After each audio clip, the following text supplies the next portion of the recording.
Alrighty traders, George here, and time for a look at the week in review.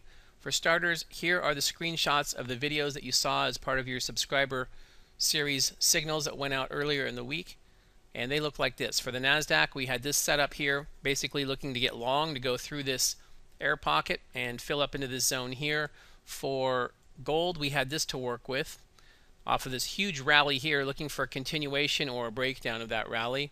And for oil, we had this where we had broken down from this level here and looking to see if we had an outside return up to that level or a breakdown further. Here's what transpired throughout the week. For the Nasdaq, we had 3 trades that were triggered based on the signals. We had one long here that picked up just over 10 points. We had a short here that was stopped at break even. We had a short here that was stopped at the full stop loss of 15 points. If you were in multi-contract off of the original trade, however, you were well past target 3 here. Obviously, all of them got filled. But for the single contract trader, this actually put in minus 85 bucks there. And if you watched gold this week, it really had a hard time in this 1320 area here, trying to break higher or lower. We had 3 longs that set up. 2 of them were stopped at less than initial, and one of them went to target for that $7.70 gain. So that did 1 for 3 for $3.70 or 370 per contract. And for oil, it set up one long here that was stopped for a 35 tick gain, so 350 per contract. If you were in multi-contract, though, that also went up to hit target 2 here, which picked up quite a bit more. But for the single contract trader, that's what transpired.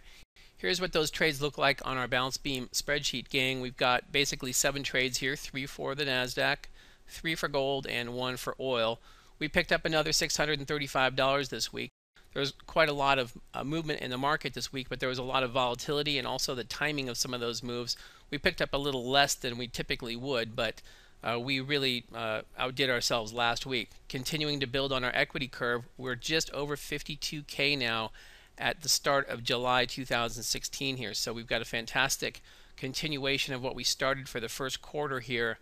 And these are all part of the signals that go out as part of the subscriber series. So to get these, make sure you use the link at the bottom of the video, and you can be a part of these signals when they are developed by the balance beam model. You'll get them in your email, and then you can respond to them and also get alerts throughout the week that will be relative to these trades and even some new trades like the one we had for Gilead that's already out of the gate working well for us.